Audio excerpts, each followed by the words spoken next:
Hey guys, tonight we're settling in with a story that hides inside a schoolroom you probably already think you know. If you've read the Little House books, you know Laura Ingalls taught school before she married Almanzo Wilder. You know about the claim shanty, and the cold, and the long rides home on Sunday afternoons that turned into a courtship. What the books never tell you is the real name of the family whose children she was teaching that winter. Or what happened to that family 3 years later in a Dakota Territory courtroom, with Laura's own father standing at the door as the bailiff. Her name was Elizabeth Bouchy.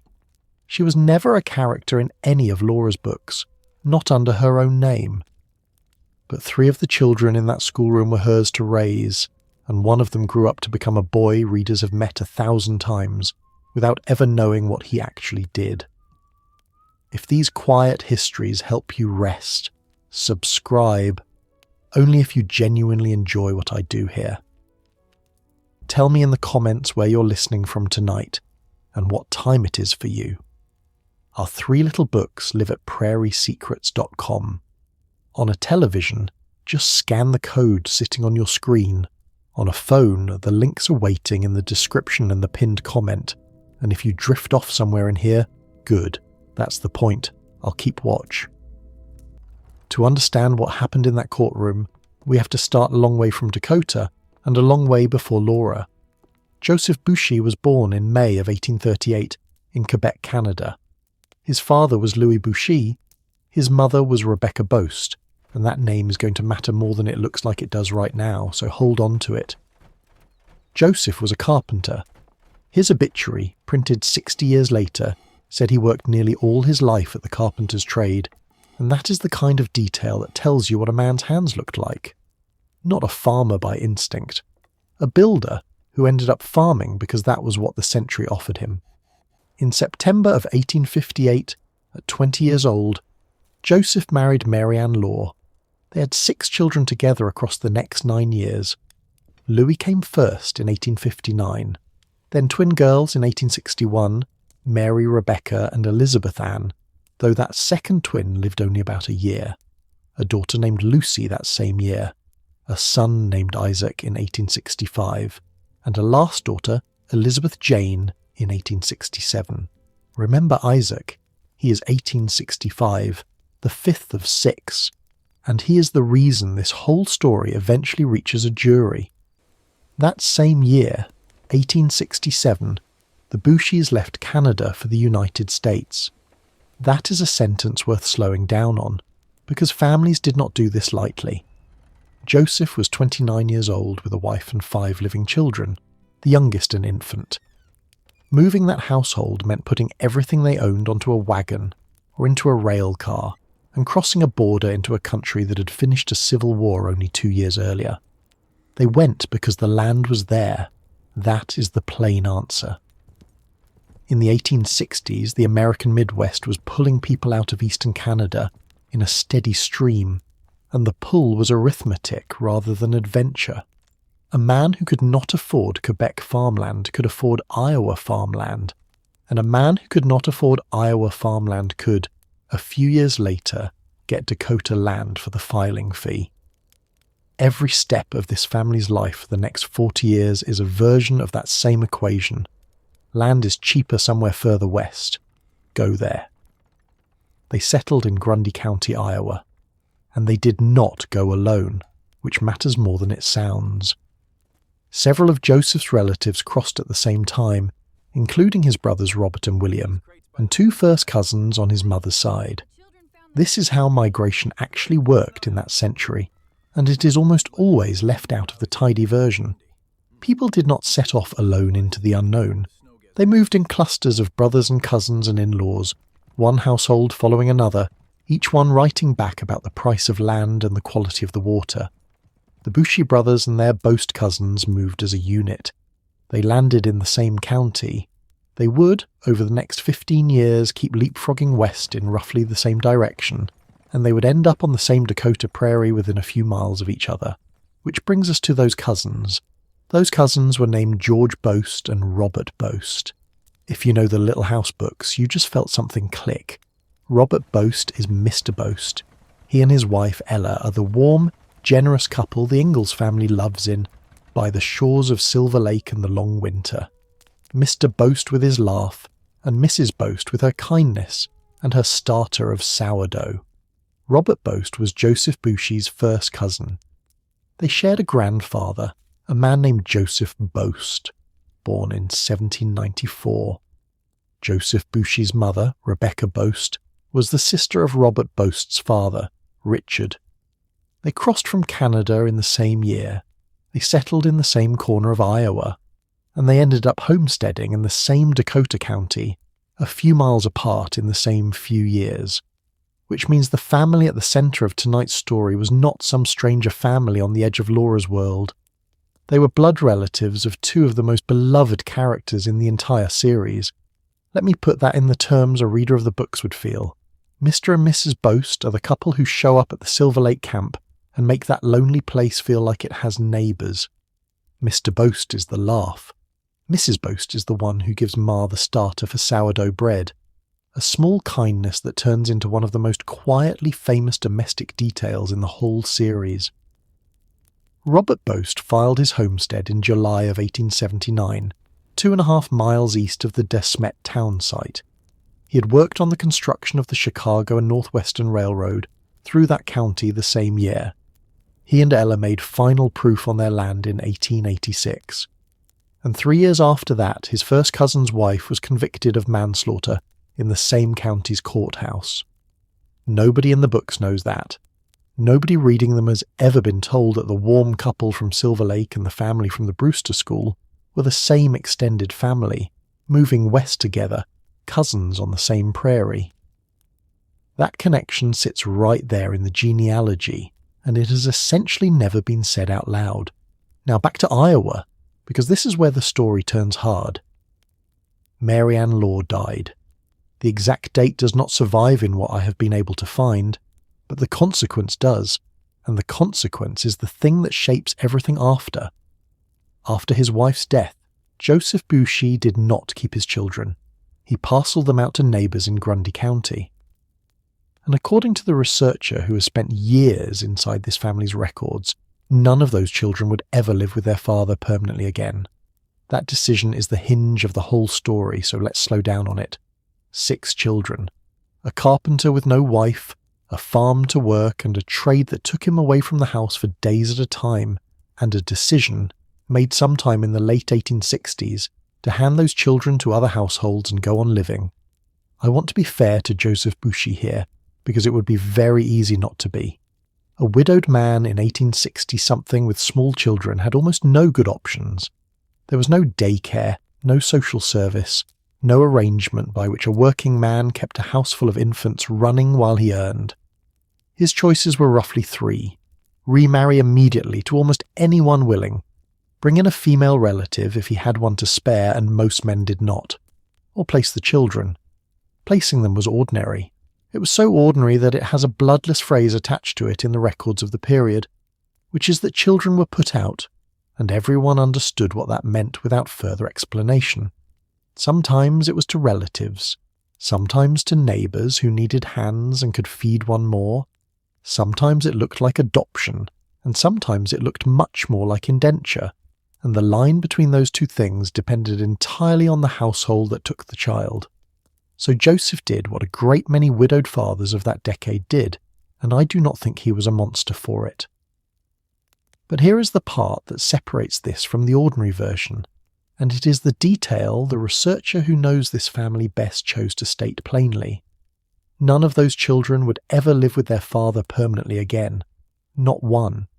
Not when he remarried a couple of years later. Not when the new household had a mother in it, and a farmhouse, and eventually room. The placement was not a temporary emergency measure that got reversed when circumstances improved. Circumstances did improve. In October of 1870, Joseph married a young woman who would run a household for the next 48 years, and the scattered children still did not come home. Isaac was around 2 or 3 years old when he stopped being his father's son in any daily sense. He was raised by somebody else, in somebody else's house, on somebody else's schedule, eating at somebody else's table. And then he stayed there for the next 15 years, while his father, 6 or 10 or 20 miles away, built a second family of 7. I do not know what Isaac was told about that. I do not know whether he saw his father at Christmas or at harvest, or never.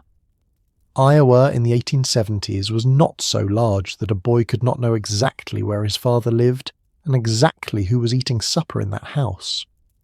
What I do know is that whatever Isaac understood about his own place in the world, he had 15 years to understand it before anybody sent for him.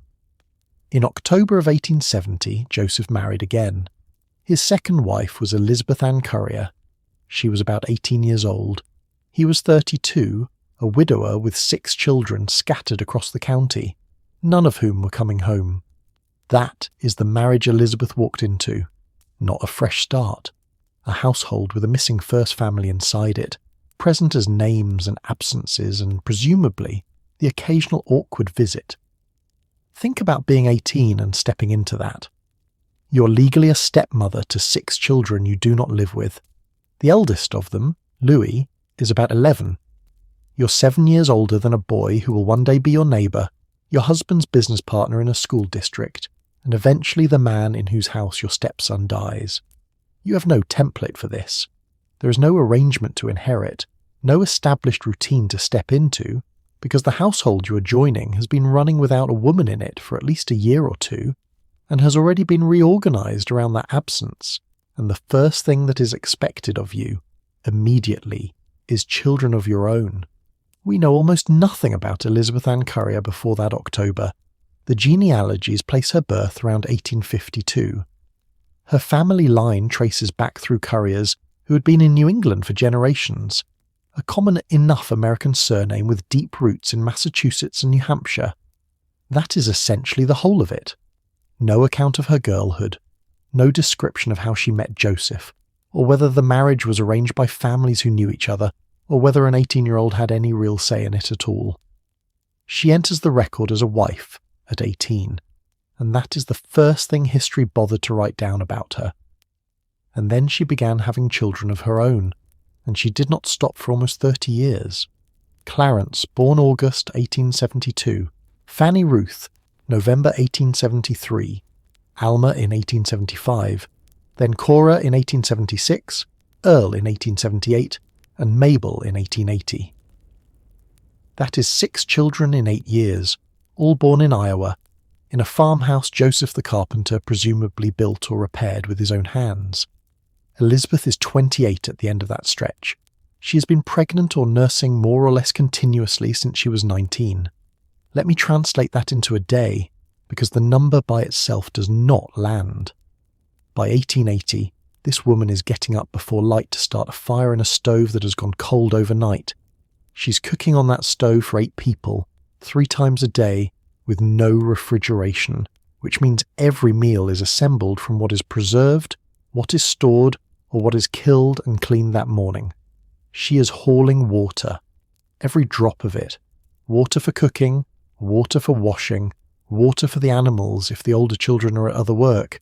She's doing laundry for 8 in a tub by hand with soap she probably made herself from ash and rendered fat. And she's doing it while pregnant, or while a newborn sleeps in a basket near enough that she can hear it. She's making or mending nearly all the clothing in that house. She's preserving food for winter, which in practice means an entire second job that runs from midsummer to first frost. She is nursing the sick because a doctor was miles away and cost money the family would rather not spend. And she is doing all of that with a 2-year-old underfoot and a 6-year-old who needs watching, and a baby who needs feeding, and the whole cycle resets in 18 months when the next one arrives. Nobody wrote any of that down about Elizabeth Bouchy specifically, not one line. What I have just described is reconstructed from what a farm household of that size in that decade required, not from a diary she kept because she did not keep one, or if she did, it is gone. But the children are documented, the dates are documented, and the dates alone tell you that this woman spent her 20s and 30s doing the hardest continuous physical labour available to an American of that era, and that she was almost never not pregnant while doing it. That is the woman a jury would eventually convict. In 1880, the family pulled up and moved to Pierce County, Nebraska. We are not told exactly why. though the reasons in that decade were nearly always the same.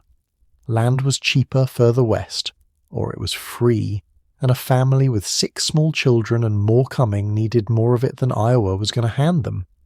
Joseph's daughter, Lucy, from the first marriage, married while they were in Nebraska, so at least some threads back to the scattered children were still holding. In May of 1882, in the town of Plainview, Nebraska, Elizabeth gave birth to a daughter named Lena. That is number 7.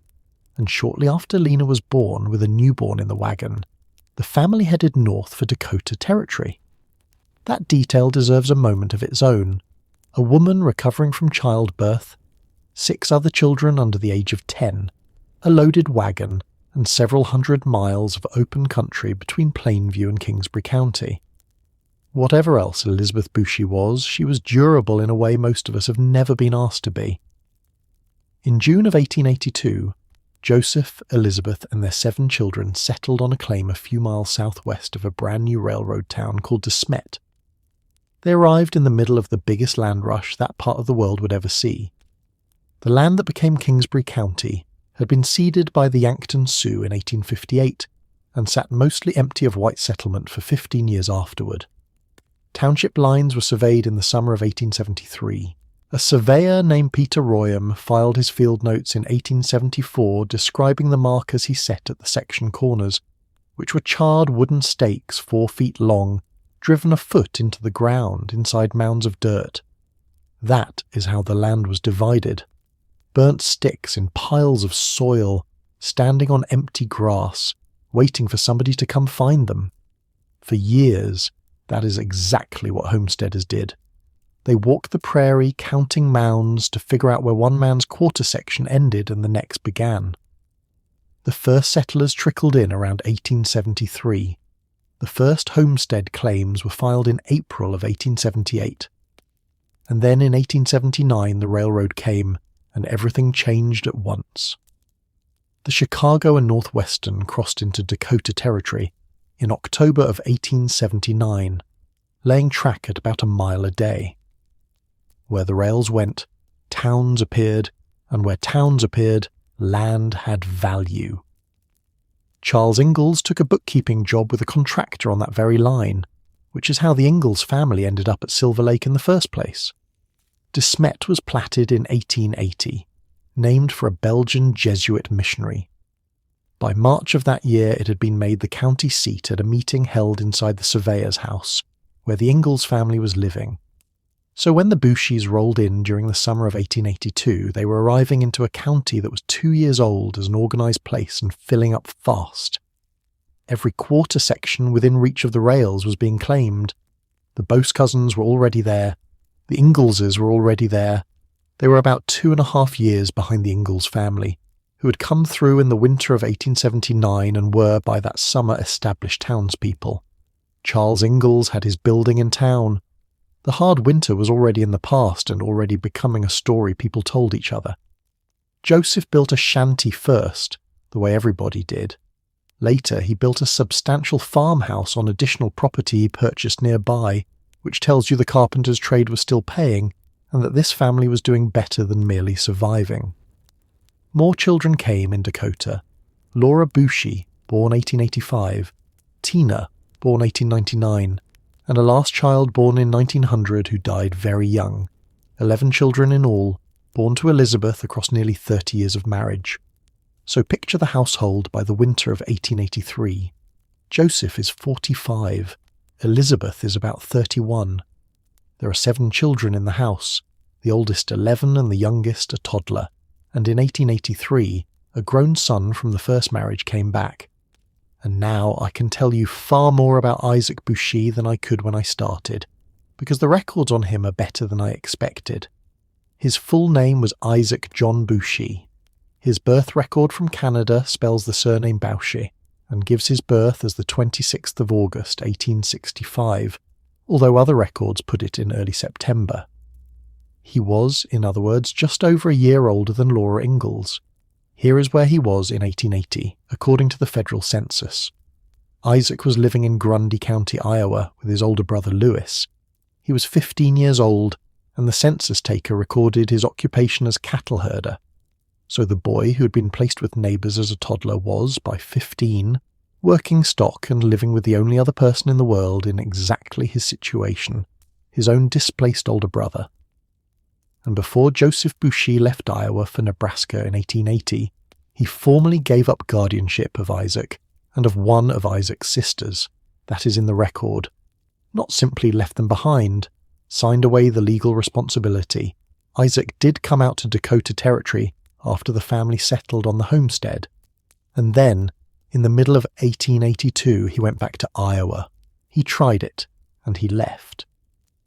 Then legal documents were filed in the probate court of Kingsbury County in January of 1884, returning custody of Isaac to his father. Those papers state that Isaac was a minor child who had been living in Grundy County, Iowa for a year prior to the 12th of January filing date. But Isaac had already come back to Dakota by the time that ruling was made. The paperwork was catching up to a young man who was already standing in his father's yard. Read that whole sequence again, because it is one of the saddest documented shapes I have come across in a while. Given away as a small child, living with the brother who had also been given away, herding cattle at 15, formally released by his father before the family moved, comes out to Dakota anyway, leaves again after a few months, comes back a second time, and a court in January of 1884 signs him back over to the man who had given him up. 6 months after that ruling, he was dead. He walked into a house with a stepmother about 13 years older than himself, 7 half-brothers and sisters he barely knew, and a father who had, at the practical level, given him away as a small child, and was now, at the practical level, taking him back as labour.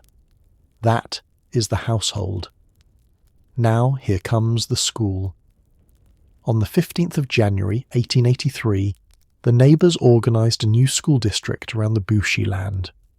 It was District 63, about 9 sections of land, out in the country southwest of town. Kingsbury County was eventually divided into more than 90 of these small districts, and the reason is one of the more quietly moving facts about that whole prairie generation. They drew the district small so that no child would have to walk more than about 3 miles to reach a schoolhouse. Think about what that decision cost them. 90-odd districts meant 90-odd school boards, 90-odd buildings to raise, 90-odd teachers to find and pay, in a county where most families were living in shanties and counting every dollar. They did it anyway. People who had almost nothing organised themselves over and over so that children would not have to walk 4 miles in a Dakota winter. Joseph Boucher was elected the district's director. His eldest son Louis, from the first marriage, who had his own claim nearby by then, was elected clerk. A neighbour named George Troop was elected treasurer. Notice what that means. Joseph Boucher, the carpenter from Quebec who had given away his first family, was now running a school district alongside the eldest of those very children. Whatever had happened in Iowa, the two of them were working the same board 15 years later. There were 11 children of school age inside that district. Under territorial law, every child between 10 and 14 had to attend for 10 weeks a year, if a term was offered at all, and the older and younger ones could attend if they wished. There was no schoolhouse yet. The first term was held in a claim shanty belonging to a neighbour named Dave Gilbert. And I need to stop here, because the Gilbert name is about to do something to this story that I did not see coming when I started researching it. David Gilbert had a homestead and a tree claim sitting between Joseph Boucher's land and Louis Boucher's land. He built a shanty close to Joseph's place, and when he later filed his final homestead papers with the government, swearing to his residence on that claim, he wrote that the only period he had been away from it was the winter of 1883 to 1884. That is the exact winter Laura Ingalls taught there, which means a young homesteader moved out of his own building so a school could happen in it, and then formally reported that absence to the Federal Land Office years later when proving up his claim. The Boucher School exists in the United States land records as a gap in one man's residency. Now, who was Dave Gilbert? He was the son of Silliman and Emily Gilbert, a family of 8 children who had come to Kingsbury County around 1880 from Lake City, Minnesota. They had been prosperous there. The area they lived in back in Minnesota was known as Gilbert Valley long after they left it, and Dave Gilbert has his own place in the most famous story this county ever produced. During the hard winter of 1880 to 1881, at 17 years old, he made the run to Lake Preston on a horse-drawn sled between blizzards to carry the town's outgoing mail and bring back what was waiting. That was a genuinely dangerous piece of work in a winter that killed people for less. So the shanty Laura taught school in belonged to one of the young men who had kept Smet connected to the outside world during the winter that made the town famous. But that is not the part that stopped me. Dave Gilbert had a sister. Her name was Estella, and everyone called her Stella. She was born in May of 1864, and she was 16 when her family came out to Dakota Territory. Stella Gilbert is one of the 3 real girls Laura Ingalls Wilder combined to create Nellie Oleson. Not a Nellie Oleson, the Nellie Oleson. The most famous rival in American children's literature, the girl every reader loves to hate, is a composite of 3 real people, and Stella Gilbert is the one who appears in the De Smet books. And Stella's role in the real story is very specific. She was, by the accounts that survive, attractive and interested in Almanzo Wilder. She got him to take her along on buggy rides. Those rides are in these happy golden years attributed to Nellie. Laura eventually gave Almanzo something close to an ultimatum about it, and the invitations to Stella stopped. So put the pieces together. In the winter of 1883 to 1884, a 16-year-old Laura Ingalls was teaching school inside a claim shanty owned by the brother of the girl who was, at roughly that same period, competing with her for Almanzo Wilder's attention. She was homesick and miserable in that building 5 days a week, and on Friday afternoons the man both girls were interested in drove out to collect her from it. Nobody in the books tells you the schoolhouse and the rival came from the same family. It is right there in the county records, and the 2 stories have simply never been laid next to each other. A proper schoolhouse came later, built on the northwest corner of Section 35, a couple of miles south of where that first term was held. But for that first winter, school happened inside somebody's small wooden building on open prairie, and the district needed a teacher. On the 10th of December, 1883, the county superintendent issued a 3rd grade teaching certificate to a girl from De Smet named Laura Ingalls. She was 16 years old. A 3rd grade certificate was the lowest of the 3 grades a teacher could hold, and it was earned by sitting an examination in front of the county superintendent, not by finishing school. Laura had not finished school herself, and would never finish. She would go back to being a student between teaching terms, which is one of the stranger and more human facts about rural education in that century. Her reasons for taking the job were not romantic. Her older sister Mary was at the College for the Blind in Vinton, Iowa, and that cost money the family did not comfortably have. A teaching term paid something like $25 to $40 for a few months' work. Laura took the certificate because her family needed the income, and she took the hardest available school because that is the one that was offered. And the terms of that job included things that would stop a modern teacher cold.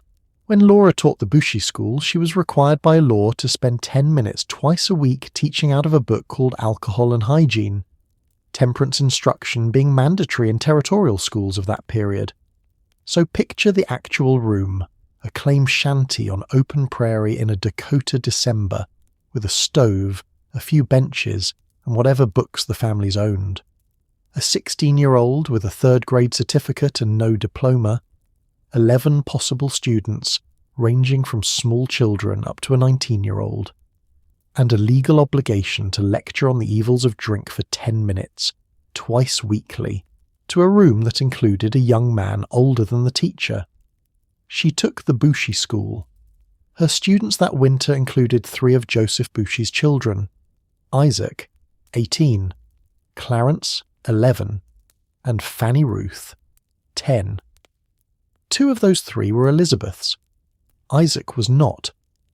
There is something almost unbearable in that seating chart once you know what is coming. The 18-year-old who had just been handed back to a father who once gave him away, the 11-year-old half-brother who had grown up inside the family Isaac was returning to, both of them in the same small room, in front of a 16-year-old girl who was 2 years younger than one of her own pupils. Laura did not board with Joseph and Elizabeth. She boarded a mile and a half south, with Joseph's eldest son Louis and his wife Olive, in a 2-room shanty sitting right on the line separating their 2 claims. That household is the one Laura wrote about. In these happy golden years she called them the Brewsters, and Louis became Louis Brewster, and Olive became Lib Brewster, and the winter she spent inside that cramped shanty became one of the most quietly frightening passages in the entire series. But that is a different woman and a different house. We're not going there tonight. That story has already been told, including here.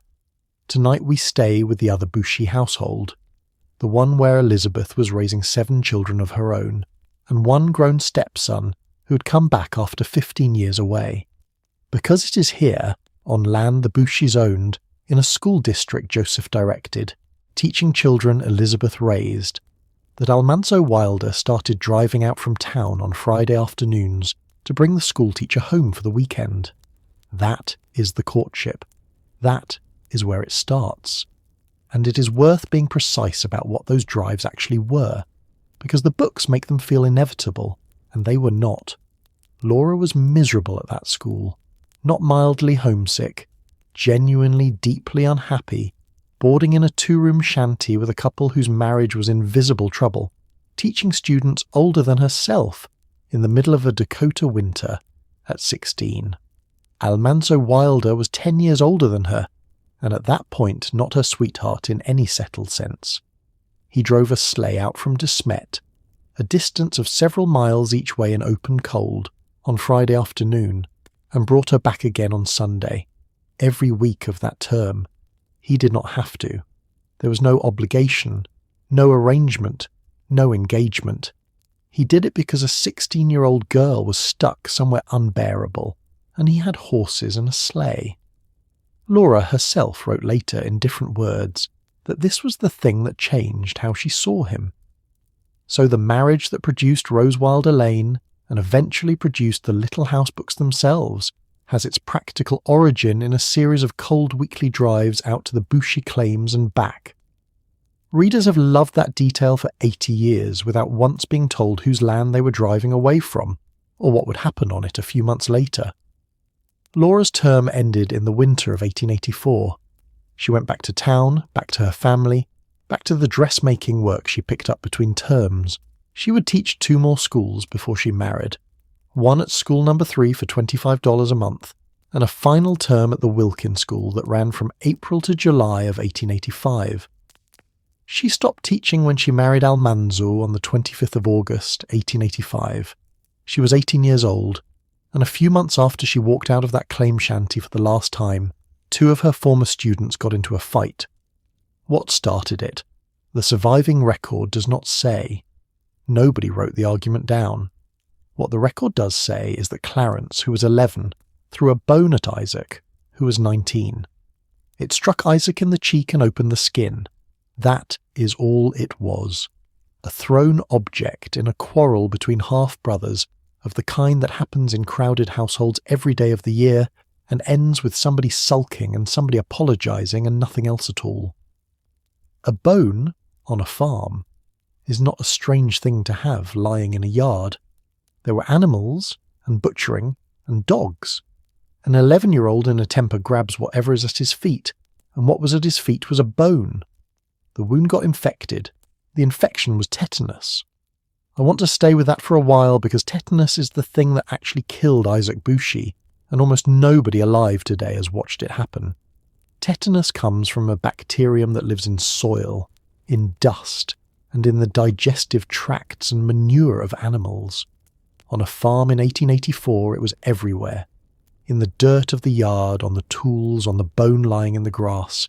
It cannot get in through unbroken skin. It needs a wound. And it does best in a wound that closes over the top while staying dirty underneath, because the organism thrives where there is no oxygen. A cut on the cheek from a dirty object is very nearly the ideal circumstance. What happens next is that the bacteria produce a toxin, not an infection that spreads through the body the way we usually picture, but a poison that travels along the nerves to the spinal cord and brainstem and interferes with the signals that tell muscles to relax. The result is that muscles contract and will not release. It usually starts in the jaw, which is why the old name for it is lockjaw. The face stiffens, then the neck. Then, over hours and days, the spasms spread down through the body and become severe enough to arch a person's back off a bed, and hard enough, in bad cases, to break bone. And here is the part that makes it genuinely one of the worst ways to die. The toxin does not touch the mind. The person is conscious and aware throughout, unable to swallow properly, eventually unable to breathe properly, while their own muscles work against them. The incubation period is typically somewhere around a week to 10 days after the injury. Isaac died 11 days after the fight. That timeline fits exactly, which means the cut on his face probably looked like nothing at all for the better part of a week. Everyone in that household would have moved on from the quarrel, and Clarence would have been forgiven or punished and the matter closed. And then, somewhere around day 7 or 8, Isaac's jaw would have started to feel wrong. There was nothing anyone could do. There was no vaccine. The tetanus antitoxin was not developed until the 1890s, and the vaccine that ended this disease for most of the world did not arrive until the 1920s. A doctor in Kingsbury County in 1884 could offer sedation and quiet and nothing else that mattered. So for something on the order of 3 or 4 days, a 19-year-old was dying in that manner, in a 2-room shanty on the Dakota Prairie, in the middle of July, in front of his family. 11 days after the fight, on the 14th of July, 1884, Isaac Bouchy was dead. He was 19 years old. He did not die at his father's house. He died at the home of his brother Louis, in that same 2-room shanty on the claim line where Laura Ingalls had boarded through the winter, a 1.5 miles south of the family he'd come back to. He was buried in the Smet cemetery. Years later, his brother Louis would be buried beside him, the two of them sharing a single headstone, their names carved on opposite sides of one stone. His marker gives his age with the precision people used then. Isaac J. Bouchy died July 14th, 1884, aged 18 years, 10 months, 12 days. And the town found out about it almost immediately, because the local paper printed something 12 days later. The De Smet Leader, on the 26th of July, 1884, carried one line in its local column. Quite a sensation has been made by the death of Mr. Bouchy's son. We have no particulars at this time.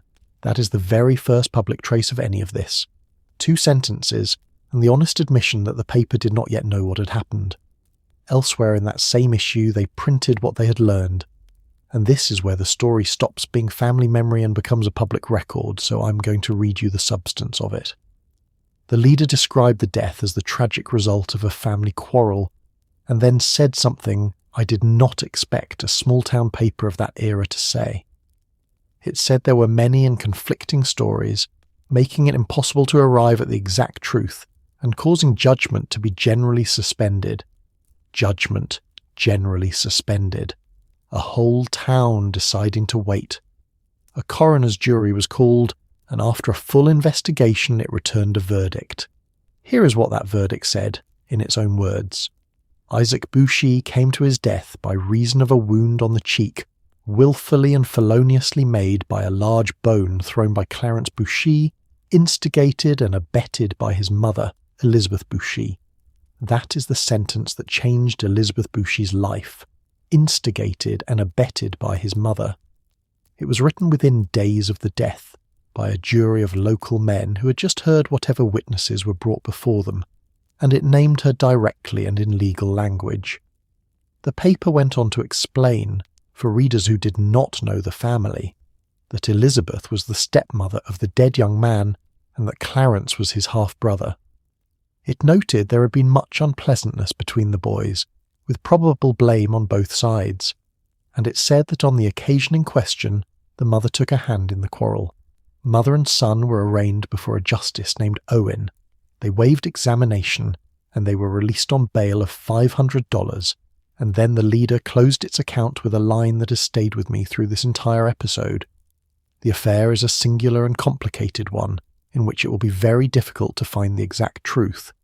That is the paper, in 1884, telling its own readers that nobody was going to get to the bottom of this.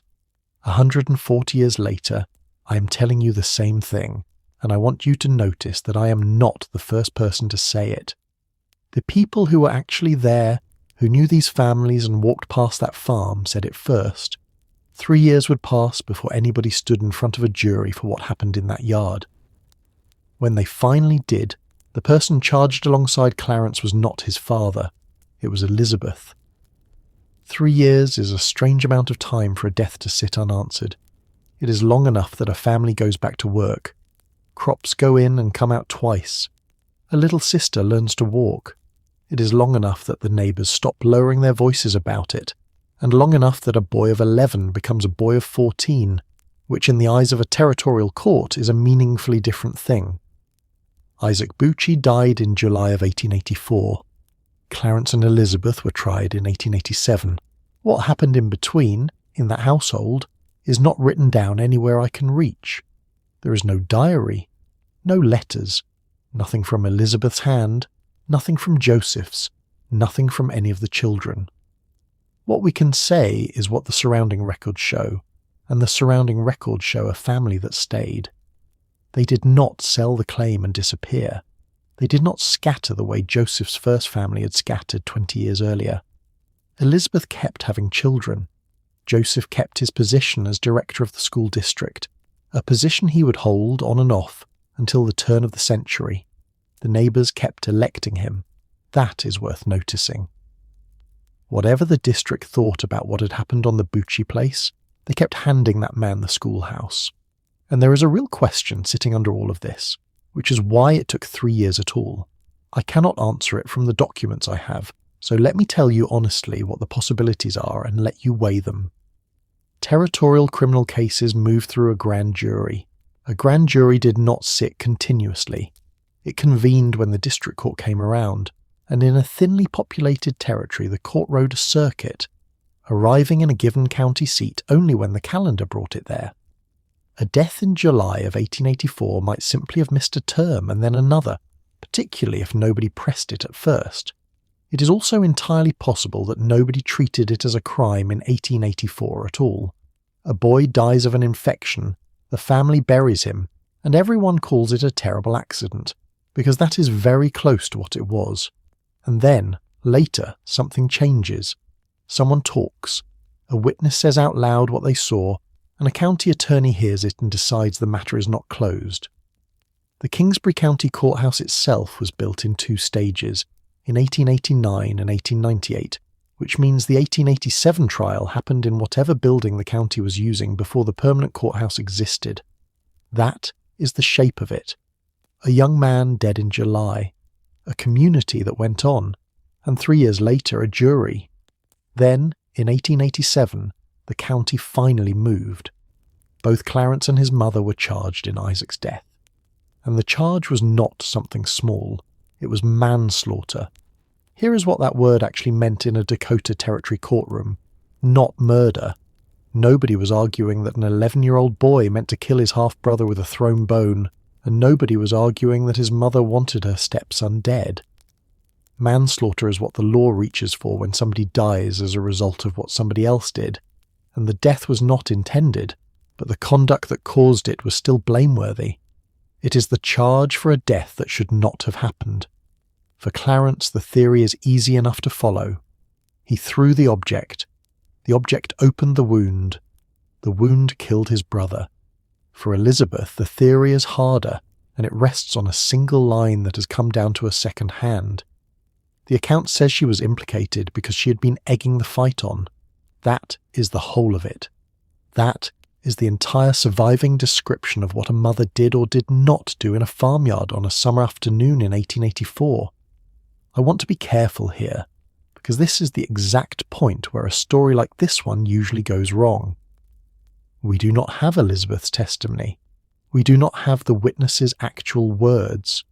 We do not have the prosecutor's argument or the defence's answer. What we have is a sentence, written down long after the fact by people summarising a case file saying she encouraged it. Encouraged how, and with what words, and for how long? Was she in the yard, or calling from a doorway, or repeating something she had said 100 times about two boys who could not get along? Did she think she was breaking it up? Did she think it was nothing, the way it had probably been nothing a dozen times before? The record does not say, and I am not going to invent it for you. But there is one more thing, and it comes from the people who have actually held those court papers in their hands. The researchers of the Pioneer Girl Project went to the Kingsbury County courthouse specifically to read this case. They spent an afternoon with it, and when they wrote about what they had found, they described the records of the case, including the depositions of witnesses, as painting a picture of a strange and tense family. A strange and tense family. That is the phrase. It is not a verdict and it is not a diagnosis. It is what trained researchers came away with after reading sworn statements from people who had been in and around that household in the summer of 1884. I have not read those depositions myself. They exist, they have been examined, and the people who examined them came out of that courthouse unsettled.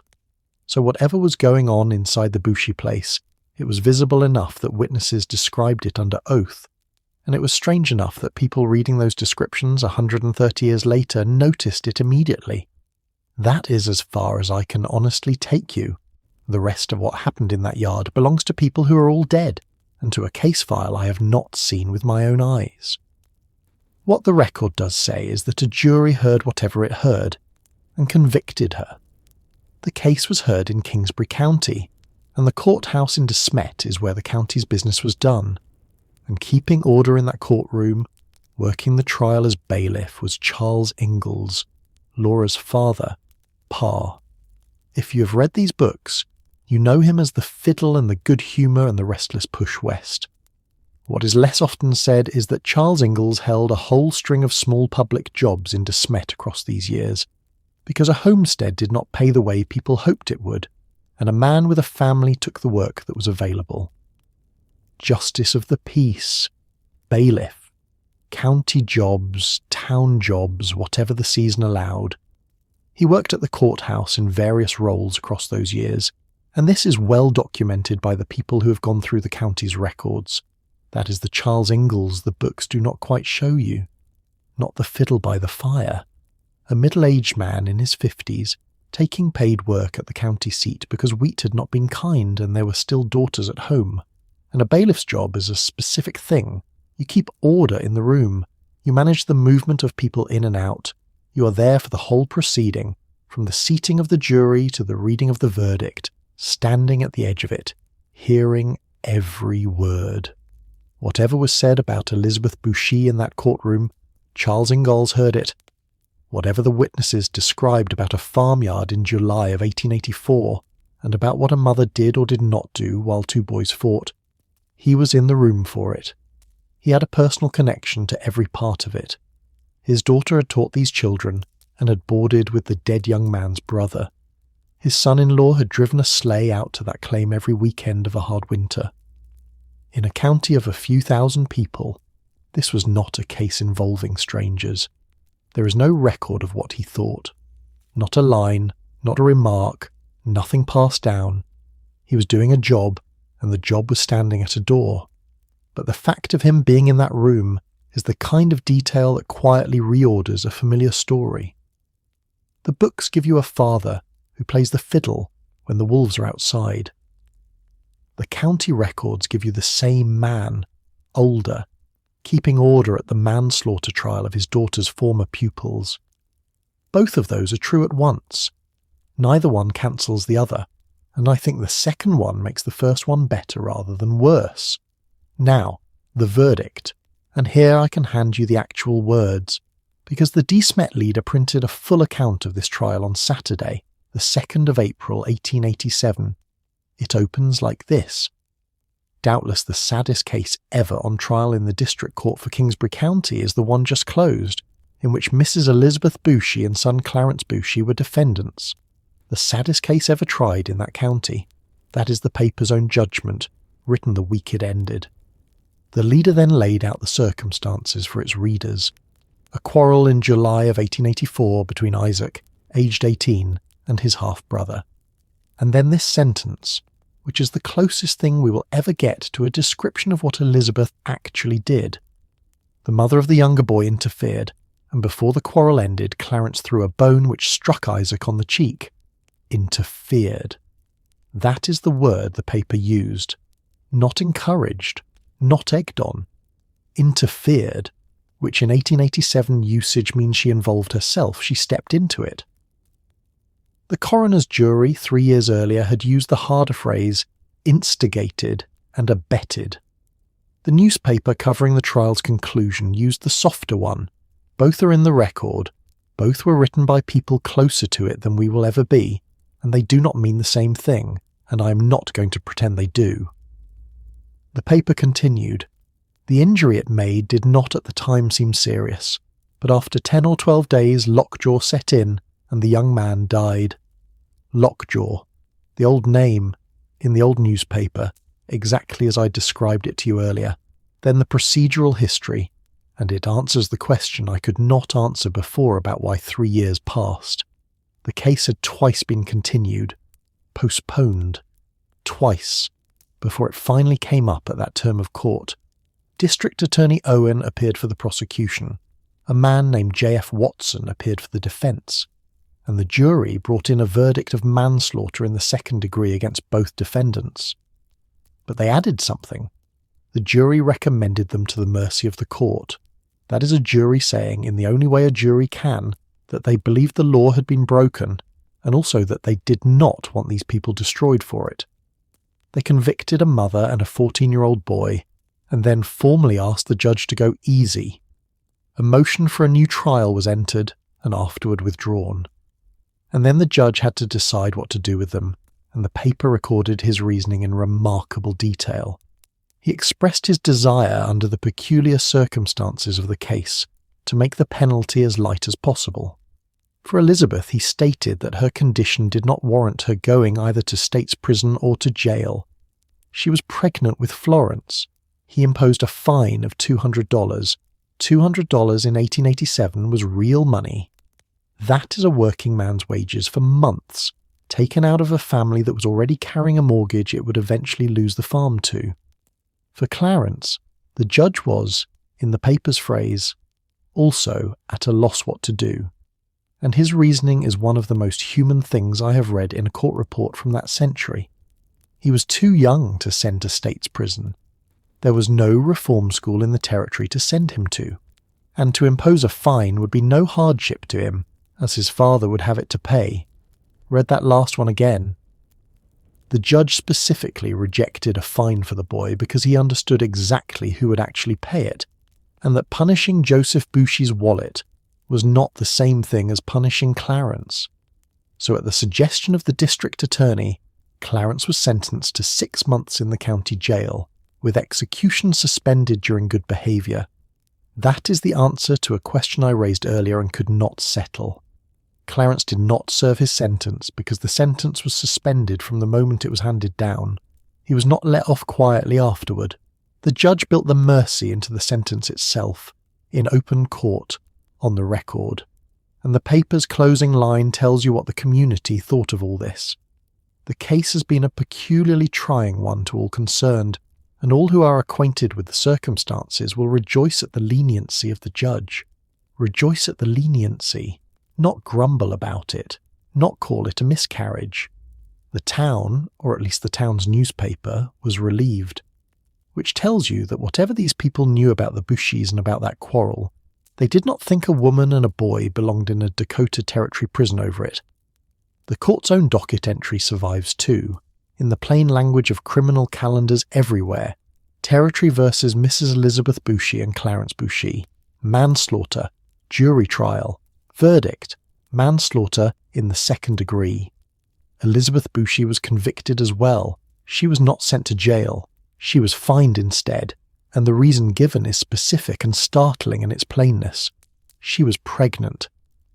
The child she was carrying at that trial was almost certainly her daughter Florence, born in 1887, the same year the case was heard. There is a detail there that will follow you around once you notice it. Florence Bouchy existed because of that trial, in a sense. Not her life, but the shape of her mother's.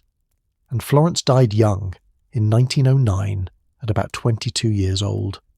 The child whose existence kept Elizabeth out of a jail cell outlived her mother's conviction by 22 years, and then was buried in that same de Smet cemetery, 10 years before her mother joined her there. Nobody planned any of that. It is just how the dates fall when you lay them next to each other. So the arithmetic of that courtroom is this. A woman was found guilty of a crime that carried a jail term, and the court looked at her condition and decided that a Dakota Territory jail was not a place it was willing to put an unborn child. I have gone back and forth on how to describe that decision, and I have landed on refusing to describe it as only one thing. You can call it mercy, and you would be pointing at something real. A court in 1887, with no obligation to be gentle with a convicted woman, chose not to imprison a pregnant one. You can call it something colder than mercy, and you would also be pointing at something real. The consideration extended to Elizabeth was not extended to her, because she was a mother of 9 living children who would be left without her. It was extended because of the specific child not yet born. Both readings sit inside the same fine. The record does not resolve it, and I do not think it can be resolved. Clarence never served a day of it. He went on living with his parents in Smet until around 1891, when he and his father both went to Iowa to work and were gone for much of the year. Isaac had been dead 3 years by the time all this was settled. He had been buried 3 years, and the total accounting for his death, when the law finally finished with it, came to one fine of $200 and one sentence nobody served. I keep coming back to one thing about this trial, and it is not the verdict. It is that we still do not have her voice. We have the coroner's jury saying she instigated and abetted. We have the leader saying she interfered. We have a district attorney and a defence lawyer and a judge and 12 jurors, and every one of them is named or described somewhere in the record. We have her husband's obituary printed 31 years later, describing a good man who loved his home. We have her son's memorial, describing his railroad work and his lodge brothers and the 800 masons who came to see him lie in state. Elizabeth Bouchy appears in all of it as a person other people described. Not one sentence of her own survives. Not a letter, not a quoted remark, not a recorded word from the witness stand. She is the only person in this story with a conviction on her name, and she is the only one who never gets to say anything at all. That is not evidence of guilt, and it is not evidence of innocence. It is just the shape of what a hard century kept and what it threw away. Courthouse ledgers record what a jury decided. They do not record what the walk home felt like. The Bouchys did not leave Kingsbury County after the trial. There was nowhere obvious to go, and going would have meant walking away from land they had been proving up for 5 years. So they stayed in the same county, in the same district, with the same neighbours who had sat in that courtroom, or heard about it from someone who had. What happened to them after that is where we're going next, and it is not what you would expect. The first thing that happened after the trial is that nothing happened. That sounds like a small observation. It is not. A family convicted of manslaughter in a county of a few thousand people, in a decade when reputation was most of what a farming family had, went back to their claim and kept farming it. Joseph kept the school directorship. The record says he held that position until 1900, resuming it when the county reorganised its districts. That is 13 years after his wife and son were convicted, and the neighbours were still handing him the schoolhouse. I do not fully know what to make of that, and I would rather tell you I do not know than pretend I do. Maybe the community understood the death as the accident it largely was. Maybe a carpenter who could keep a school building standing was too useful to hold a grudge against. Maybe both. Elizabeth kept doing what she'd been doing since she was 19 years old, which was raising children. Florence, the baby who kept her out of jail, was born that same year. Tina came much later, in 1899, when Elizabeth was in her middle 40s. A last child arrived in 1900 and died at birth or in infancy. That is the 11th child. That is the end of 30 years of childbearing. Now, the land. Joseph and Elizabeth had come to Dakota Territory in June of 1882 and settled on a claim southwest of Smet. Joseph had also bought additional property nearby and built a substantial farmhouse on it, which is the mark of a family doing well. They took a mortgage against that homestead. The legal description of it survives, and it is the kind of thing that sounds like nothing and means everything to the people standing on it. They defaulted. The sheriff sold it. We do not have the year. We do not have the amount owed, or the name of the bank, or the price the land brought at the sale. What we have is the fact of it, recorded in the family's history, sitting there without explanation. But we know the decade, and the decade explains a great deal. The middle and late 1880s in Dakota Territory were when the boom broke, and to understand what happened to the Bushies, you have to understand what the boom had promised. The rush that carried the Ingallses and the Bushies and thousands of others onto that prairie was built on two things that felt permanent and were not. The first was rain. The years around 1878 to 1885 were unusually wet on the eastern Dakota plains, and crops came up and grass grew. A theory went around, seriously argued at the time, that ploughing the prairie actually increased rainfall. That rain follows the plough. That the act of settling the land would make the land wetter. It was nonsense. It was also convenient nonsense, believed by railroad companies selling land and by land agents, and by an enormous number of hopeful families, because the weather appeared to be confirming it. The second thing was the price of wheat. High enough through those same years that a quarter section of Dakota wheat looked like a viable living rather than a gamble. Both of those broke at once. The rain stopped. Drought settled in through the middle 1880s. Prairie fires came through as they always did, but now on dry ground with dry crops. Wheat prices fell. Smet's own recorded history states it flatly. In the middle 1880s, prairie fires and repeated crop failures after 3 years of drought caused many settlers to leave. That is the environment the Bushies were carrying a mortgage into. And here is the thing about a mortgage on a homestead that most people do not realise. The original Homestead Act land was free, but proving up took 5 years, and a family could not eat for 5 years on hope, so they borrowed. Against the land, against the crop, against next year. That was fine while the rain held. When it stopped, the debt did not stop with it. The Bushies were not singled out by misfortune. They were standing in the middle of a regional collapse, holding a mortgage, with a large family and a farm that had quit paying. Filing a claim and keeping a claim were two entirely different achievements, and the second one broke a great many families who had managed the first. A sheriff's sale is a specific and public humiliation too. It is not a quiet foreclosure letter. It is a notice and a date, and the land sold at auction in a county where everyone reads the same paper and knows exactly whose quarter section is on the block this month. Whatever the Bushies felt walking through Smet in the weeks after that, they felt it in front of people who knew. So the land went, and by the 1890s, Joseph and Elizabeth had moved into the town of Smet itself. Joseph's obituary puts that move at 1903, which does not quite match the family history's account of the 1890s, and I am not going to smooth that over for you. Records disagree here. Somewhere in that stretch of years, the family left the country for the town, and the exact turn is not something I can pin down. What is not in dispute is the direction of travel. Out to the claim in 1882, full of intention. Back into town some 20 years later without the claim. And a carpenter, in town, is not a ruined man.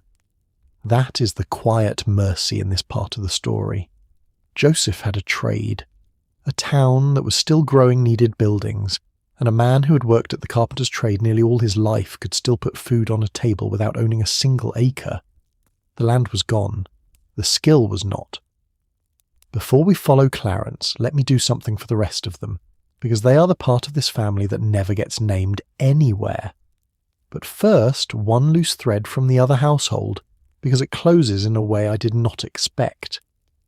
Olive Bushy, called Lib, the woman Laura boarded with, the one who became Mrs. Brewster and the butcher knife, did not stay in Kingsbury County either. Louis Bouchy died in 1894 at about 35 years old. He was buried in the de Smet cemetery and given a headstone he shares with his brother Isaac, the young man who had died in his house 10 years earlier. 2 brothers, 1 stone, one dead at 19 of tetanus, one dead at 35, sharing a marker on the Dakota Prairie. After Louis died, Olive went back to Iowa for several years. Then she married a man named Frank Tubbs, and they came back to her homestead in Kingsbury County, and they had 3 more daughters. Around 1900, the family moved to Lyon County, Minnesota, and a few years after that, the marriage ended in divorce. She married a 4th time on Christmas Day of 1908 in Todd County, Minnesota, to a man named Israel Josiah Crabtree. She was his 5th wife. He was her 4th husband. I am not going to make a joke there, though the temptation is real. 4 marriages for a woman in that era usually means widowhood and economic necessity far more than it means romance. A woman alone with children on a Minnesota farm in 1908 had very few ways to stay solvent, and marriage was the most reliable one available. Olive died in a Minneapolis hospital in February of 1919. Her body was brought back to de Smet and buried beside Louis Bouchy, the first husband, the one she had homesteaded with as a young woman, the one whose 2-room shanty had held a miserable 16-year-old schoolteacher through one Dakota winter. And here is the part that stopped me cold when I lined up the dates. Elizabeth Bouchy died in March of 1919. Olive died in February of 1919, 1 month apart.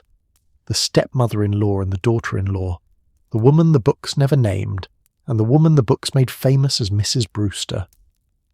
Both gone in the same 6 weeks, 35 years after the boy who connected them died of a wound in Olive's front room. They are buried in the same cemetery. They have been there ever since. Now, Elizabeth's children. Elizabeth had 11 children. Here is what the cemetery records and genealogies can tell us about where they went. Clarence, born 1872, died 1902. We are coming to him. Fanny Ruth, born November 1873, the 10-year-old in Laura's schoolroom. She lived until 1949, which means she was 75 years old when she died. She outlived her mother by 30 years. She was alive when These Happy Golden Years was published in 1943, and she was alive for 6 years after that. Hold on to that, because we will come back to it. Alma, born 1874 or 75, died 1953. Cora, born 1876, died 1958, at about 82. Earl, born 1878, died 1955. Mabel, born 1880, died 1964, which makes her about 84 years old at her death.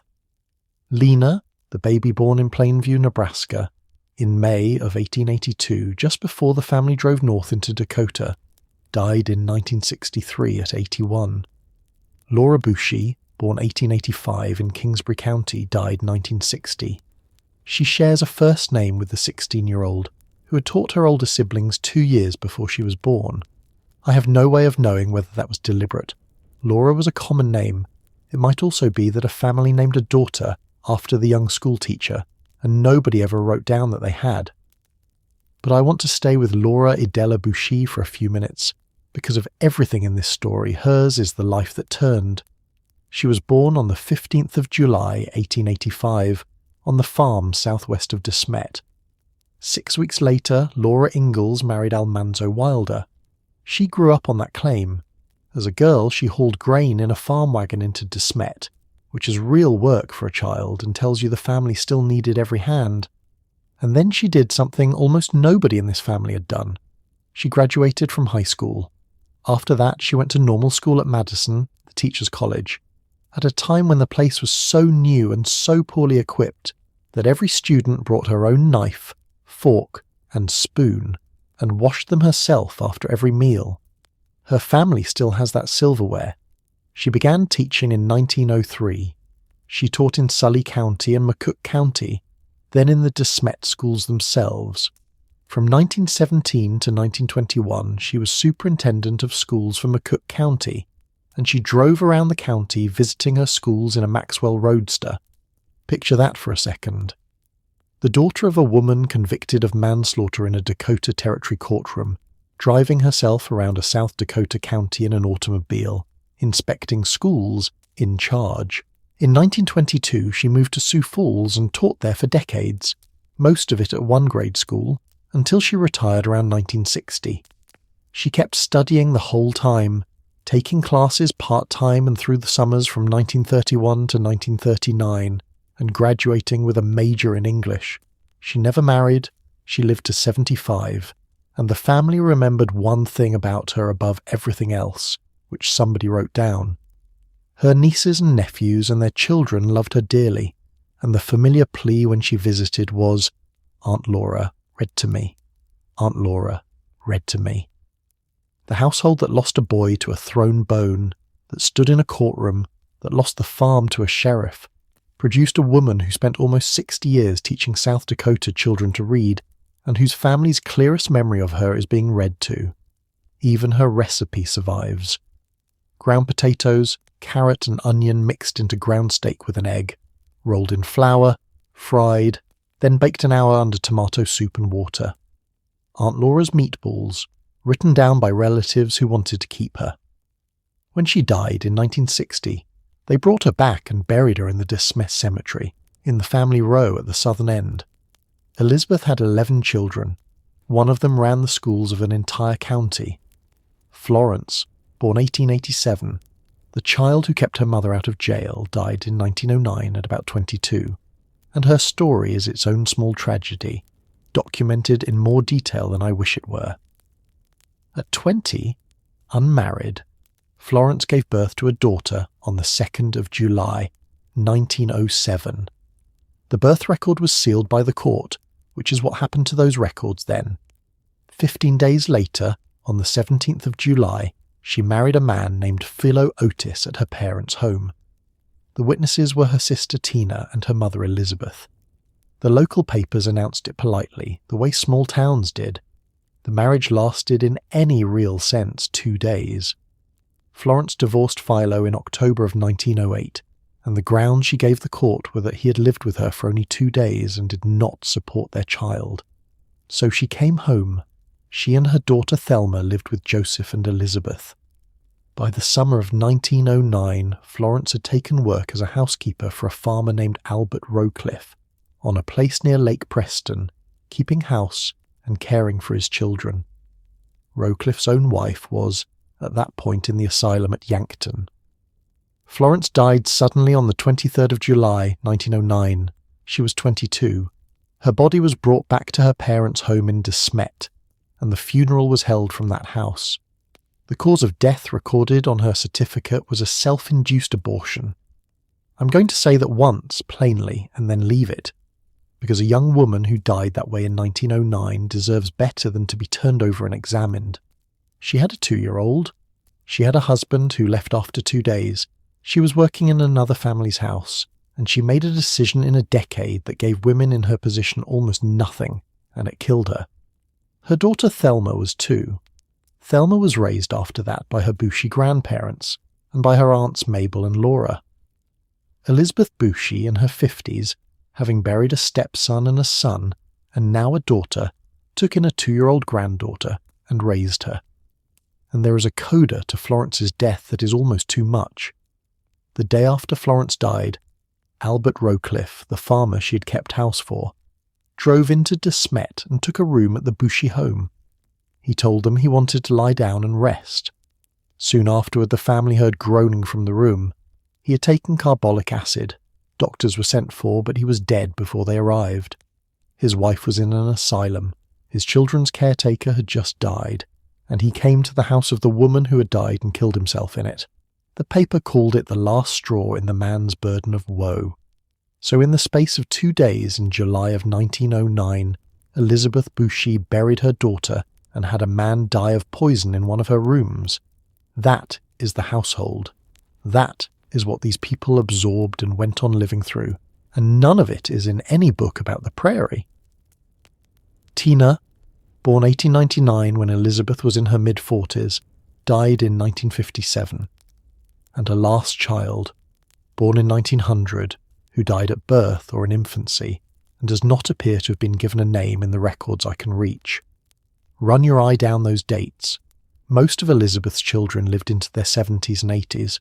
Several of them made it into the 1950s and 60s, well within living memory, into a world with televisions in it. The woman convicted in a Dakota Territory courtroom in 1887 has children who lived long enough to watch the moon landing get talked about on the news. Mabel died in 1964, Lena in 1963. That is how close this actually is. It only feels like ancient history because nobody kept telling it. Now Clarence, because his life goes somewhere nobody would have predicted from that farmyard.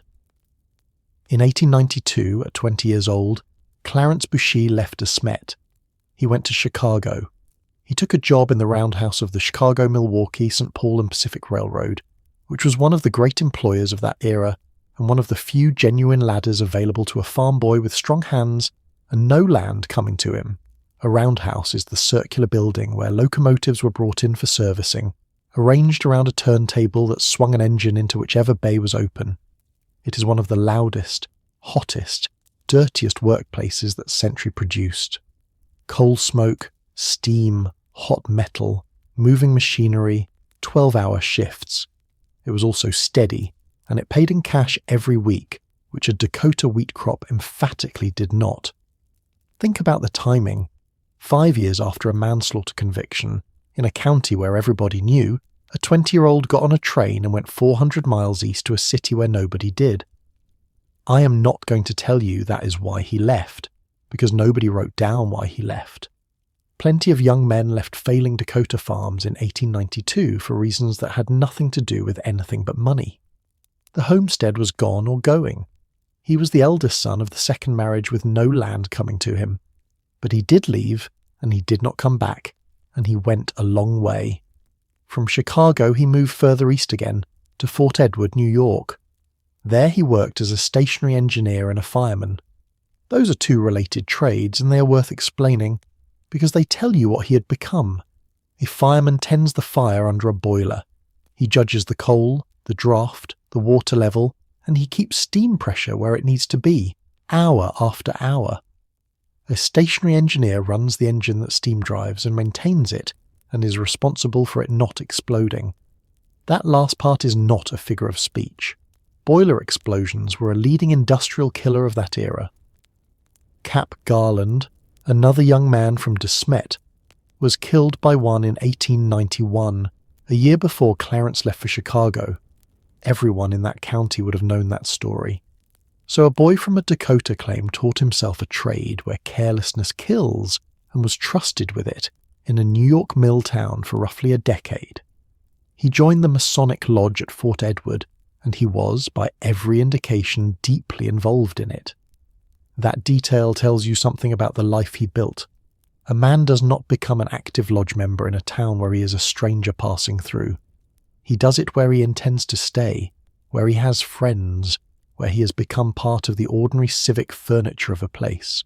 The lodge in that era was also a practical institution as much as a social one. It was a network. It vouched for you, found you work, looked after your widow if it came to that, and buried you properly. For a man who had arrived alone from 1,000 miles away with no family in the state, the lodge was how you built a place to belong. Clarence Boucher made himself into a New York tradesman, 800 miles and a decade removed from the farmyard where he threw a bone at his brother. Then, on the 22nd of August, 1902, he was killed. He was trap shooting with the Hudson River Gun Club. The accounts describe it as an accidental gunshot wound, one version placing it on a hunting trip, another among members of the gun club. Either way, the substance is the same, a recreational afternoon with firearms, and a man who did not come home from it. He was 30 years old. I want to be careful with the symmetry here, because symmetry is exactly the kind of thing a storyteller reaches for when he wants a story to feel finished, and real lives do not oblige. Clarence's death does not mean anything about Isaac's. A gun accident in New York in 1902 is not a settling of accounts for a thrown bone in Dakota in 1884. The universe does not keep that kind of ledger, and I do not believe it does. What is true, and what is worth sitting with, is smaller and sadder than symmetry. 2 brothers, half-brothers, both killed by an ordinary object in an ordinary moment. Neither death was intended by anybody. Both were the kind of thing that happens in a second and cannot be taken back. That is not a lesson. That is just what happened to that family twice. His Masonic brothers gave him a funeral that a Fort Edward paper described at length, and the de Smet papers reprinted it, so his family and his hometown could read what had happened to him out east. It was, that paper said, one of the largest funerals held in Fort Edward in a number of years.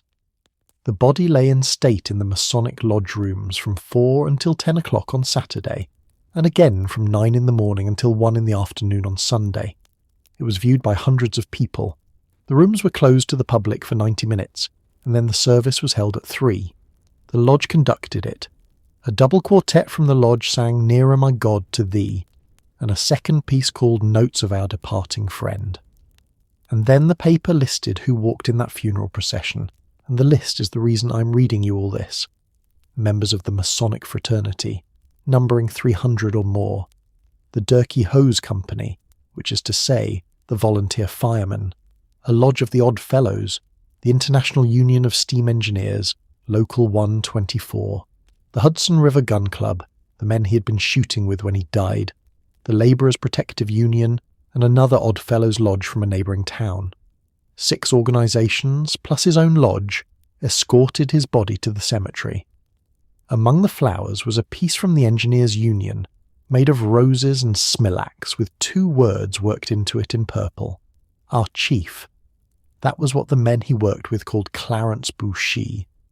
And it was accurate, because the de Smet paper reported that at the time of his death he was the engineer in charge of the plant. The boy who threw the bone had become the man who ran the machinery, and 300 masons and a union local walked behind his coffin.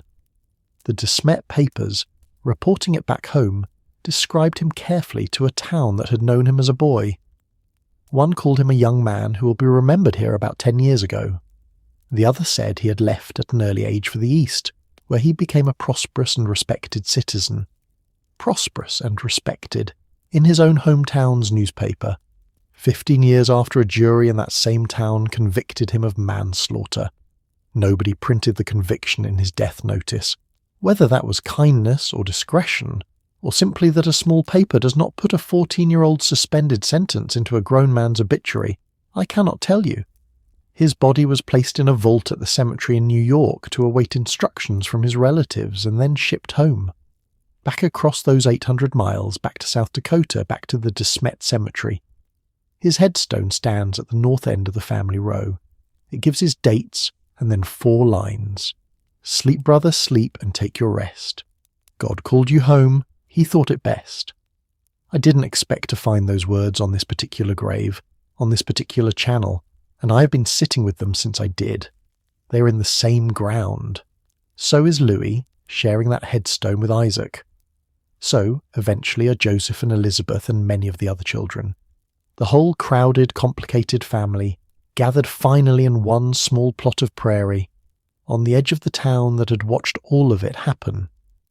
Joseph Bouchy died on a Wednesday morning, the 30th of January 1918. He was 79 years and 8 months old. His obituary ran in the de Smet paper on the 8th of February, and it is worth hearing what a small town said about this man at the end. It gave his birth in Canada in 1838, his move to Iowa in 1867, to Nebraska in 1880, and to Dakota 2 years after that. It said he had worked nearly all his life at the carpenter's trade. It said he was a great lover of home, and spent much of his time with his family when not necessarily away. It said he left his wife and 10 living children and 50 grandchildren. The funeral was held from the home at 10 o'clock on a Saturday morning, conducted by a Reverend Cole. There is nothing in that notice about a trial, nothing about a son dead at 19, 34 years earlier, nothing about a wife convicted of manslaughter, or a boy sentenced to 6 months he never served, or a homestead lost to a sheriff's sale. A great lover of home. 50 grandchildren. That is what the town chose to print. I do not read that as a cover-up. I read it as what obituaries have always been.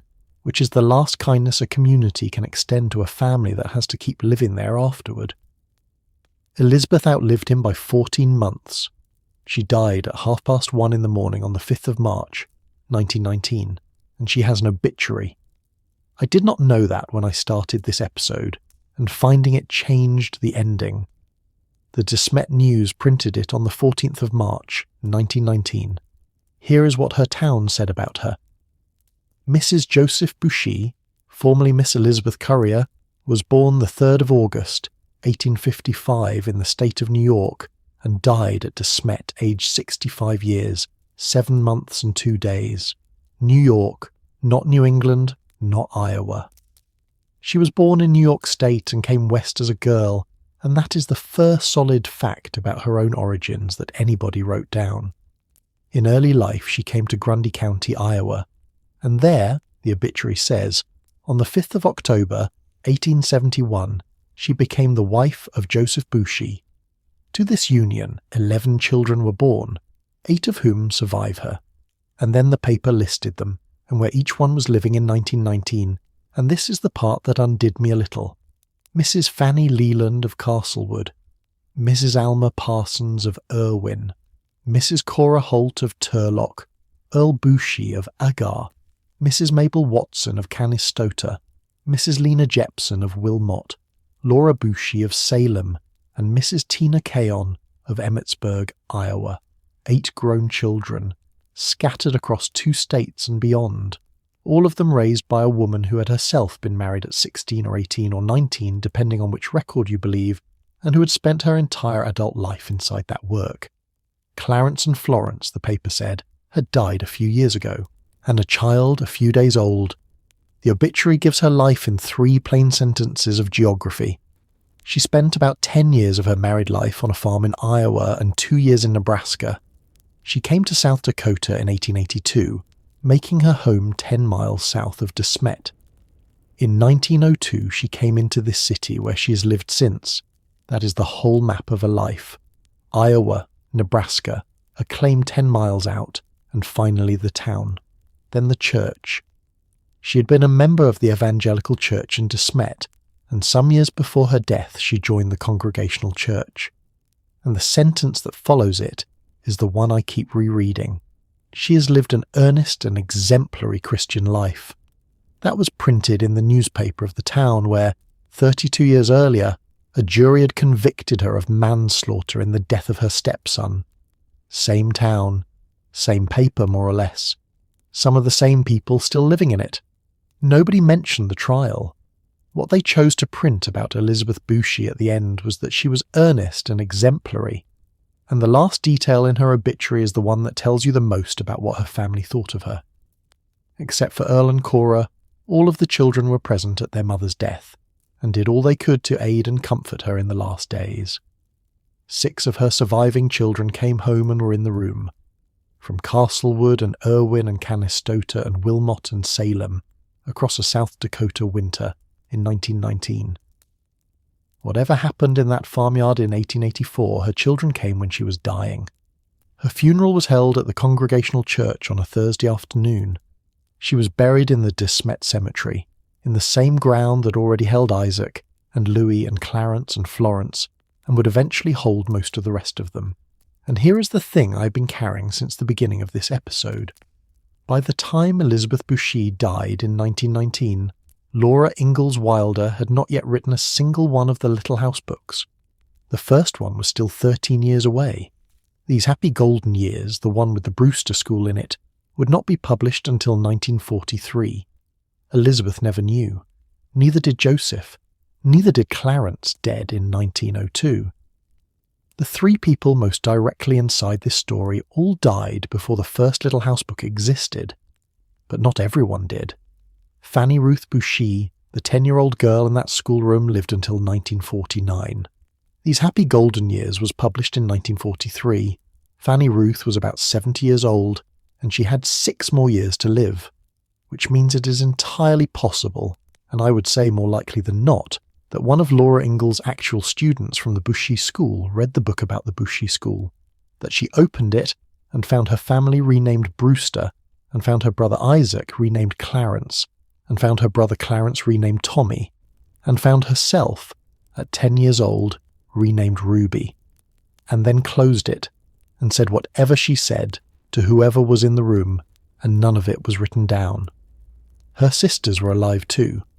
Alma until 1953, Cora until 1958, Lena until 1963, Laura Bouchy until 1960, Mabel until 1964. Half a dozen of Elizabeth's children were alive when America fell in love with a book about their family's schoolhouse. Not one of them, so far as any record shows, was ever asked a single question about it. And they were not the only ones. Stella Gilbert, the girl who became part of Nellie Oleson, the sister of the man who owned the shanty where that school was held, lived until September of 1944. She married and became Estella Merrill and died at 80 years old, 1 year after these happy golden years reached bookstores. So in 1943, when readers first met Nellie Oleson competing for Almanzo's attention on those buggy rides, the real woman behind that character was 79 years old and alive. She had a year left. Nobody appears to have asked her anything either. Think about what that means for a moment. In the middle 1940s, there were people walking around the United States who had actually sat in that schoolroom, or owned the building, or ridden in that buggy. The story was being read by millions of children, and the participants were still answering their own front doors. The researchers who eventually pieced this family together did it from county records, cemetery files, land papers, and newspapers. Not from interviews, because by the time anybody thought to look closely at who the Brewsters really were, and who the Gilberts really were, the last people who could have simply told us were gone. Not one member of the immediate Butchie family lived to see what happened to them on the page, but their sisters did, and so did Nellie Oleson, and nobody asked. When the book finally came, Laura changed the name. The Bushies became the Brewsters, Louis became Louis Brewster, and Olive became Lib. But here is what almost nobody knows, and it changes the whole shape of this. That was not Laura's first version. Before there were any Little House books at all, Laura Ingalls Wilder wrote a memoir. She wrote it around 1930 in her 60s, on tablets of cheap paper, in pencil. She called it Pioneer Girl. It was the true account written for adults of her own life from earliest memory forward, and in Pioneer Girl she used the real name, not Brewster, Bouchy. She wrote them down as who they actually were. Her daughter Rose Wilder Lane, who was by then a working professional writer, typed it up and sent it around to publishers in New York. Rose matters here more than a single sentence can carry. She was, by the 1930s, a far more established writer than her mother, a magazine journalist and biographer with real connections in New York publishing. She was also, by most accounts, a heavy editor of her mother's work, and scholars have argued for decades about exactly how heavy. What is not in dispute is that the Little House books passed through Rose's hands on the way to print, and that decisions were made there about what stayed and what went. These happy golden years, as it happens, is one of the books scholars believe received comparatively less of Rose's revision than the others. So when the Bouchies became the Brewsters, that was very likely Laura's own decision, not an editor's. And the reason given for the name changes in that book is simple and worth stating plainly. Wilder changed Louis Bouchy's name and Genevieve Master's name to protect their privacy. That is the whole of it. Not to hide a crime, not to bury a scandal. A woman in her 70s, writing about real neighbours from 50 years earlier, some of whose children were still alive, changed the names so that living people would not find themselves in a book, which, when you set it beside what we now know about that family, reads less like concealment and more like manners. Every one of those publishers turned the memoir down. Nobody wanted a plain adult memoir of a Dakota girlhood in the middle of the Great Depression. So the manuscript was reworked and reworked again, and out of that failed adult memoir came a children's book called Little House in the Big Woods, and then 7 more, and the rest is the thing everyone knows. Pioneer Girl itself, the original, with the real names in it, was not published. It went into a drawer. It stayed there for 84 years. It was finally published in 2014, annotated by the South Dakota Historical Society Press, edited by Pamela Smith Hill. And the annotations are the reason it matters here, because Hill and her researchers went and found out who all these people actually were. They tracked down the families in the Bushy settlement. They matched Laura's remembered names and spellings, written down decades later from childhood memory, against census records and county documents and cemetery files. And in the annotations to that book, printed for anyone to read, is the fact that the real boy behind that naughty schoolboy character was later convicted of manslaughter. So it is not secret. It has been sitting in print since 2014, in a scholarly edition, footnoted properly. It just never travelled. Millions of people read the novels. A very small number ever opened the annotated memoir, and of those some fraction read the footnote, and essentially none of them went further and asked who the mother was, or what the trial was, or what happened to the family afterward. That is usually how buried history actually works, by the way. Not by anyone hiding it. By the truth being technically available in a place almost nobody looks. The other thing Pioneer Girl gives us is a harder version of that winter. The memoir's account of the Brewster household is rougher than the novels. The domestic trouble in that shanty is described in more detail than Laura allowed into a children's book. The version millions of readers know had already been sanded down for young readers before it ever reached print. And that tells you something worth holding on to as we finish. The gentleness of the Little House books is a choice, not a description. Laura knew the harder version. She'd written the harder version first and been turned down for it. What she published was what a publisher would buy and what a child could carry. The claim shanty where Laura spent that miserable winter became the Brewster place, and readers have been shivering through those chapters ever since. And the children in that schoolroom got names too. Isaac, the 19-year-old who would be dead within months of Laura's term ending, appears in the book as a character called Clarence, and Clarence, the 11-year-old who threw the bone, appears in the book as a character called Tommy. Read that twice, because Laura swapped them.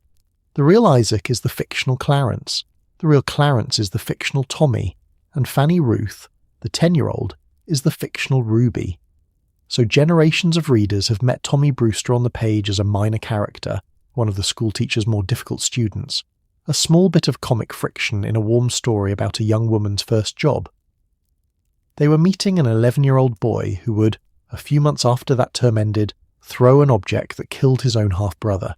And when they meet the fictional Clarence, they are meeting a young man who had about half a year left to live.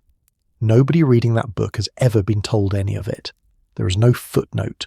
There is no afterword. Laura wrote a story about her own girlhood, and she had no obligation to follow those children into what came after, and I want to be clear that I do not think she did anything wrong by leaving it out. She was writing about a hard winter in a crowded shanty and a 16-year-old's first terrifying job. She was not writing a history of the Bushy family. Those were never the same book. But the two things happened in the same place, to the same people, 3 years apart, and only one of them got remembered. That is the shape of it, in the end. A family that crossed from Quebec and lost a mother and scattered its children to neighbours. A woman who married into that and spent 30 years having children of her own. A son handed back at 18 to a father who had given him away. A quarrel in a yard and a wound that would not close. 3 years of waiting, and a courtroom, and a fine, and a sentence nobody served. A homestead lost to drought and a mortgage. A move into town. A boy who got on a train and built an entire second life in New York and was buried by 800 men who thought well of him. And underneath all of that, one winter, in a borrowed claim shanty, where a 16-year-old girl taught 11 children to read, and a young man drove out every Friday to bring her home. Only that last part became famous. Everything else went into county records and cemetery plots, and a genealogy nobody reads. We do not get to know what Elizabeth would have said about any of it. Although that is not quite true anymore, and I want to be exact at the end here. We have her obituary now. We know she was born in New York, that she came to Iowa as a girl, that she joined one church and later another, that 8 of her 11 children outlived her, and 6 of them stood at her bed. And there are 2 more things worth setting down before we stop. The first is her family. and it turns out her side of it has a shape nobody has pointed out. Her parents were James Madison Currier and Fannie Mae Currier, and James Madison Currier was born on the 8th of August, 1828, at Hatley, in Stansted County, Quebec, Canada. Quebec, the same province Joseph Bouchy came from. Joseph was born at Waterloo, Quebec, and his obituary gives Richmond. Hatley, Waterloo and Richmond are all in the same corner of that province, the Eastern Townships, within a day's travel of one another. So this was not a Canadian man marrying an American girl he happened to meet in Iowa. These were two families out of the same small region of Quebec, who crossed into the United States in the same era and ended up in the same Iowa county, where a Bouchy son married a Currier daughter, and then the tie was doubled. Elizabeth's brother, Melvin Thaddeus Currier, married Mary Rebecca Bouchy, Joseph's daughter by his first wife, in 1878 or 79. Think about what that means at the dinner table. Elizabeth's husband was her sister-in-law's father. Her stepdaughter was her brother's wife. The two families were knotted together twice, in 2 generations, in 2 directions. Mary Rebecca was one of the children Joseph had given away after her mother died. She married Elizabeth's brother, moved to Kingsbury County in 1883, the same year Isaac came back, and lived until 1940. And here is a detail that closes a circle I did not expect to close. In March of 1884, the Kingsbury County Superintendent issued a 3rd grade teaching certificate to Mary R. Currier. That is Mary Rebecca Bouchy, Joseph's daughter, Isaac's full sister.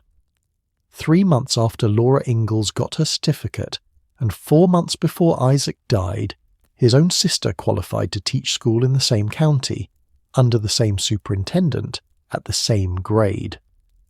The Currier connection to Dakota went back further still.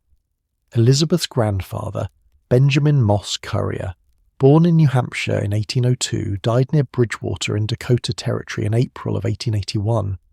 Her father James died at Smet in February of 1891 and is buried in the Smet cemetery. Her mother Fanny died in 1907 and is buried there too, so Elizabeth was not a woman alone among her husband's people. Her parents followed her out to Dakota and died there. Her brother farmed nearby. Her grandfather was in the territory before she was. Whatever she went through in 1884 and 1887, her own family was within reach of it. The second is money, because the estate papers say something no obituary would. Joseph left almost nothing. About $150 in cash, 1 outlot in town with a mortgage on it, 2 cows, a stallion, a mare, and roughly $400 owed to him for breaking horses. Elizabeth petitioned the court for support after he died. In that petition, she stated that her family consisted only of herself and Thelma Otis, her granddaughter, the child Florence had left behind. The court ordered $750 in support to be paid to her at $35 a month. At the time of her death, not one payment had been made. She spent the last 14 months of her life waiting on money a court had ordered and nobody sent, keeping a house for an orphaned granddaughter at 65, in a town where everyone knew everything. Her own estate, when it was settled, came to $3,287.40, divided among 9 heirs, her 8 surviving children and Thelma, $366.88 each.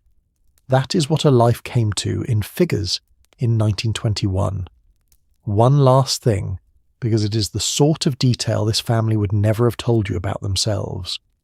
Elizabeth Ann Currier was related distantly to Nathaniel Currier, as in Currier and Ives, the lithography firm whose hand-coloured prints of American winters and sleighs and farmhouses sold more than 1 million copies and became the visual shorthand for exactly the kind of life she was actually living. 4th cousins, 3 times removed. Nathaniel Currier died in 1888, the year after her trial, while she was on that Dakota claim. So while a company bearing her family name was selling America a gentle, snow-dusted picture of prairie life, a woman named Currier was 10 miles south of De Smet, raising 11 children on a farm she was about to lose, having just been convicted in the death of her stepson. I cannot think of a cleaner illustration of the gap between the picture and the thing itself. Maybe that is its own kind of honesty. Not every life leaves a voice behind in the places we usually look. Most of them do not. And a story that admits where its own edges are is worth more than a story that fills the silence with something invented and calls it history. I have told you what the county records say. I have read you what the newspapers printed, in their own words, in 1884 and 1887 and 1919. That is the honest shape of what one night can hold. The lamp gets carried to the last room now, and I want to leave you standing in one place, because there is a piece of ground in South Dakota where all of this ends up together. The Smet cemetery holds most of the people you've ever read about in these books. Ella and Robert Boast are buried there, Mr. and Mrs. Boast of the Sourdough Starter and the Laugh, and Joseph Bushy's own first cousins. Amos Whiting is there, the first superintendent of schools for that county, the man whose office issued Laura Ingalls her teaching certificate in December of 1883, and issued Mary Rebecca Bushy Currier hers 3 months later. Daniel Loftus is there, the merchant from the Long Winter, Charles Tinkham and Edward Cowse and Charlton Fuller and George Wilmarth, the storekeepers and neighbours of the town chapters, Reverend Brown's wife, Laura Brown, Florence Garland Dawley, the first teacher hired for the De Smet school. Genevieve Masters Renwick is there, another of the 3 real girls behind Nellie Oleson, who died of pneumonia in Chicago in 1909 at 41 and was brought home. And in among all of them, in 2 lots, in 2 different blocks, are the Bushys. In one block, Isaac and Louis, half-brothers, their names carved on opposite faces of a single stone. Olive, who was Mrs. Brewster, near them. In the other block, a row of 5 stones. Clarence at the north end with his 4 lines about sleep. Then Florence, dead at 22, then Joseph, and then Elizabeth. And at the south end, Laura Idella Bushy, the schoolteacher, who came home in 1960. The whole cast of the books, the famous and the forgotten, the beloved neighbours and the family that stood trial, all inside the same fence, all within a few minutes' walk of each other. The claim is long sold. The school shanty is gone from that section corner. The crowded, difficult, ordinary family is quiet now, under the same stretch of ground as the people who made this town famous. They were not villains. They were not a lesson. They were a household that had a very bad afternoon and a very long century, and they deserved to be named at least once. You can let the day go now. It kept what mattered. Good night.